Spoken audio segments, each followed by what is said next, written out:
Hello, everyone. I hope you guys had a wonderful day trading. Let's dive into the analysis here. And right now, we'll start off with the SPY, of course, as we always do. So, this market got a beautiful boost up today. PPI was good.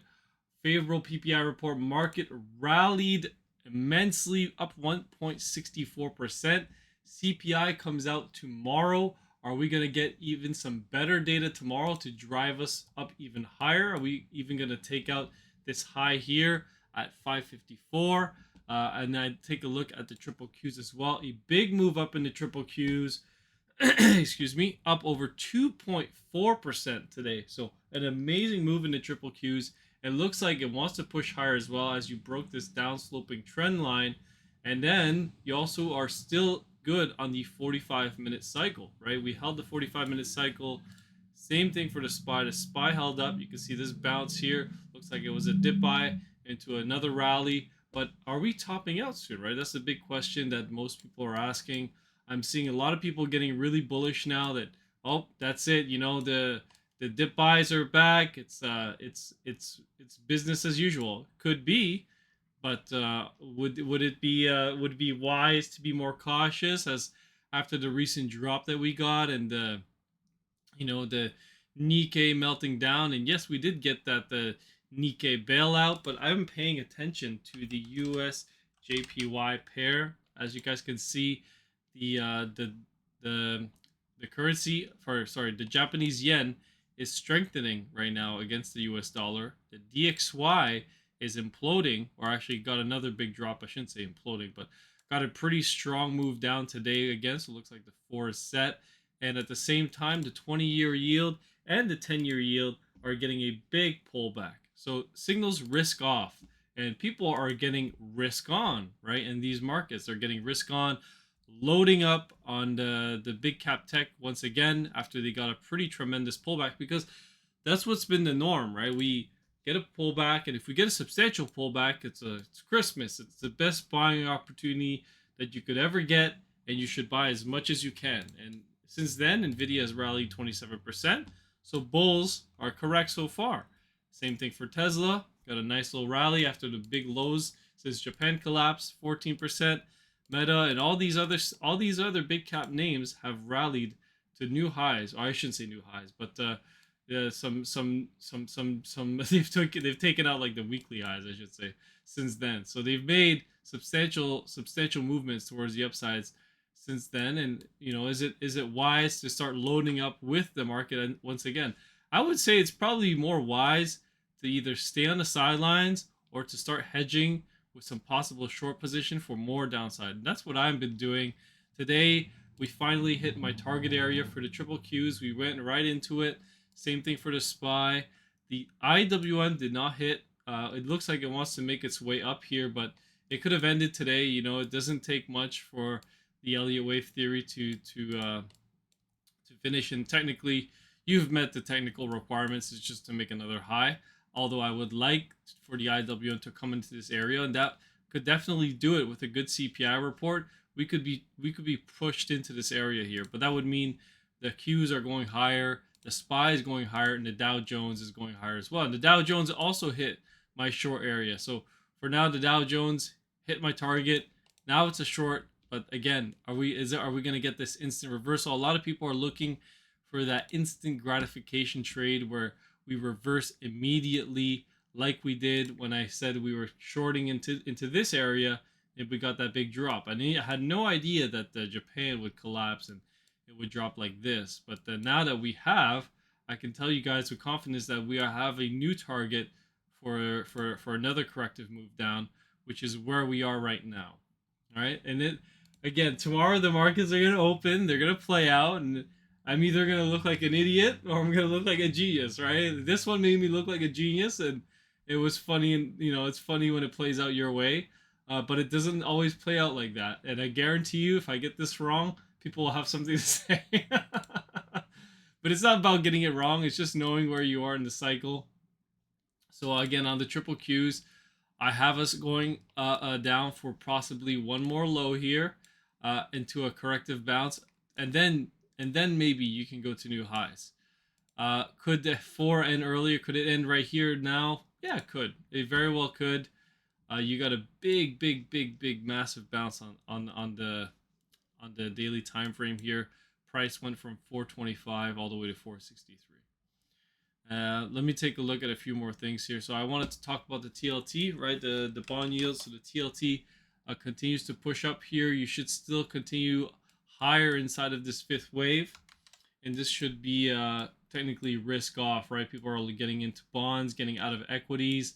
That's what this signals, right? When the yields go down, people are getting out of the bond. They're getting out of the equity market back into the bond market. Oil didn't reach my sell area here. The sell area for me was $81.40. Again, doesn't mean it can't reach it. Let me just see here the 45-minute. Yeah, I mean it could have ended earlier, right now, and if you do this, then you're ultimately gonna retrace, and then you could get this wave 3 dump. But again, I don't really like shorting oil right now, especially with all these geopolitical events going on in the Middle East. It could blow up at any time, at any moment, and then oil is going to shoot up most likely. Gold looks like it needs to, kind of have this big boost up in this wave 3, which would, kind of coincide with, how do I say this, with maybe some war, news coming out, and the attack is starting, and that would definitely boost this up to new highs for sure. Silver, I'm not so sure if that would be the same similar thing, but probably, considering it's a precious metal. But for now, I'm not in any silver trade. All right, let's cover a few more things here. So again, like the Qs, like I talked about, I am short the Qs right now. Now that we've hit my target area, I added to some positions today. I know it's very concerning for most people. Like, oh my God, it's such a big update. It's a big uptrend that we're in right now. We've rallied 50. How much are we rallying the Qs? We rallied 9%. 9% in 8 days, right? Or 9 days. We've rallied 8% in 9 days, almost a percent a day, or 9% for 9 days, so 1% a day. And it's like we almost forgot all the things that happened. I used to be very bullish up here, and we were continuing to be bullish, and then we got out at the correct time, not at the perfect time, but at the correct time. And now we're melting down, and people are ready to long, right? I'm buying.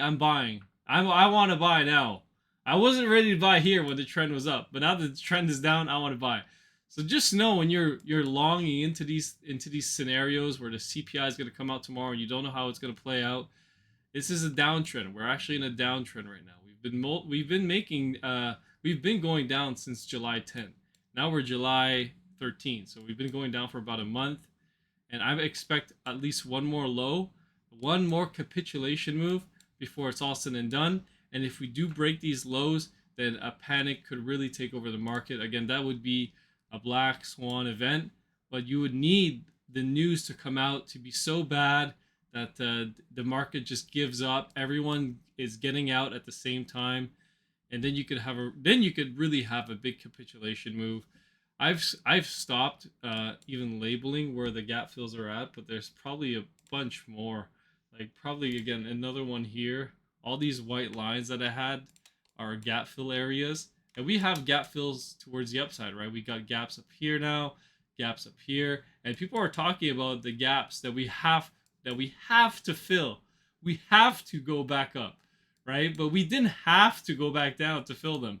And it's funny because now we actually may go back down and fill these gaps towards the downside. And once we filled all of these, we're going to hit like an area of support at one point. Then if it capitulates and breaks down, fills all these gaps, we're going to have to go back up and fill these. But then people are not going to say that. We don't have to go back up. But that's probably how the market's going to play out. We're going to have to go back up. So yeah, that's what I expect at the very least. Either one more leg down and a big bounce, and then everything recovers, or one more big down day, and then everything goes to hell. Everything starts to break down, and everyone wants to panic then, and there's no stopping this market after.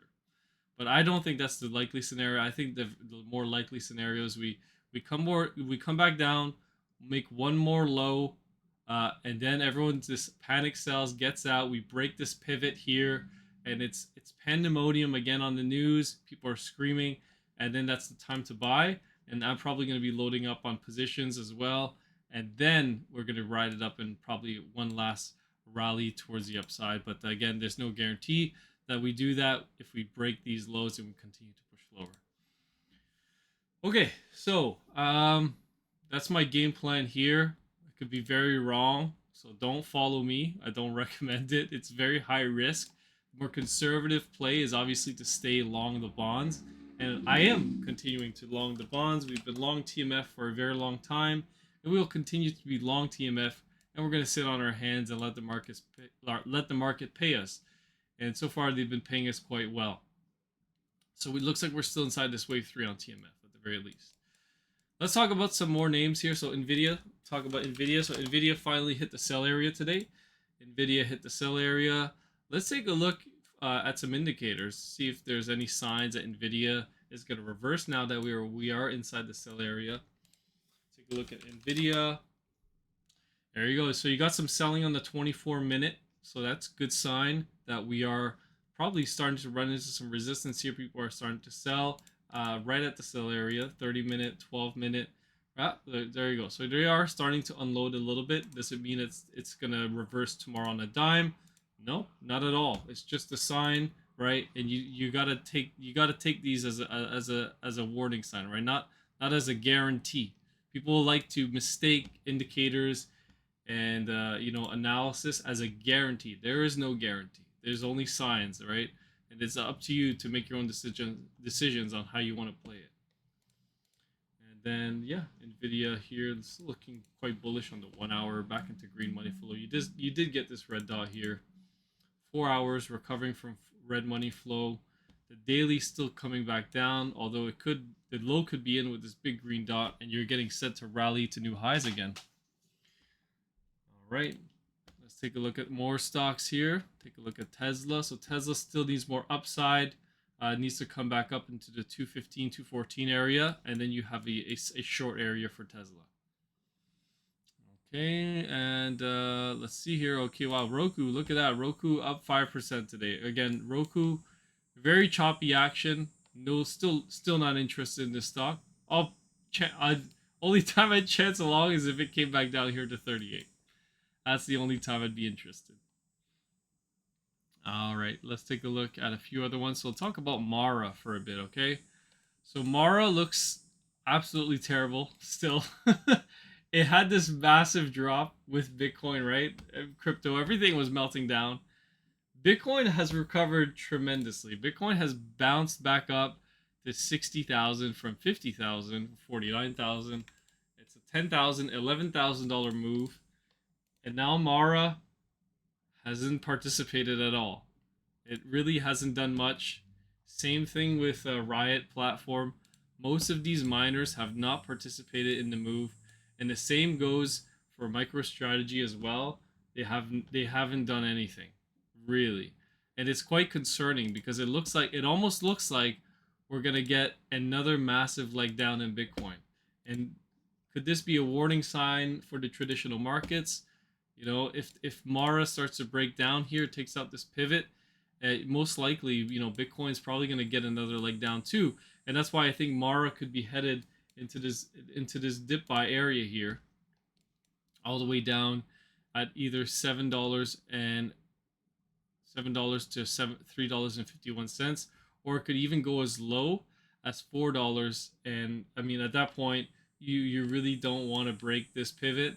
So that's why I have it going as low as here, but I should put a pivot here to show you guys that we shouldn't go lower than $3.15. So that really needs to hold for this whole structure to maintain its bullishness, because if the wave 2 doesn't look like it's in there, then it's going to come back down to here before you see this massive move up in these crypto mining companies. That's probably why Bitcoin may need some more pain. Okay. Let me continue on. Let's cover a few more things here. Let's keep going. I think I've covered hut mining. So hot mining is also correcting down. So it looks like we called this correctly. This fifth wave finished up, and then we had a wave one top, and now it's correcting back down in this wave two. It looks like it needs one more low as well, kind of erase divergence, and then that capitulation should be over. All right, so let me check my comments here. Some people usually leave some comments and some stocks that they want to request. Okay, well, GameStop is the usual one, but I do separate videos for GameStop, so I won't do it in this video. Look at that, you got some mining companies doing well. So let's take a look at the GDX, GDXJ. So I think I did I do the GDX, or am I just doing the GDXU? So I think I've been doing the GDXU more recently. So the GDXU, the target is still the same, $25 and $18.15. So that still needs more downside, and in the GDXU before I think we see a big rally up in a wave three. So that's probably why I still think this market needs some more downside as well. A lot of stocks are indicating that they could still drop much lower. All right, so yeah, I mean that's pretty straightforward, guys. I don't have much more to update you guys today. You know, the markets went up, and I was hoping that the markets would go up so we could get a nice little short opportunity. But it doesn't mean that I'm going to be right and it's going to reverse. I could very well be wrong, and it doesn't reverse, and it continues to go up, and I get stopped out. Right? I could very well get stopped out if this goes up another 2 to 3%. And we'll see what the CPI has in store for us tomorrow. The CPI is set to come in higher at 0.2, higher at 0.2 for CPI month over month, and CPI year over year is expected to remain flat. Anything better than this, the market is going to love it most likely. That's my opinion. Unless you have another black swan event or some other news comes out that drives the market down, but the market looks like it still wants to push higher. But I'm sticking to my strategy, right? It's been working for me, and I'm going to continue to follow it. And if it plays out, it plays out. If it doesn't, I'll get stopped out, and we move on to another opportunity. All right. Have a good day, guys. See you guys tomorrow. Peace.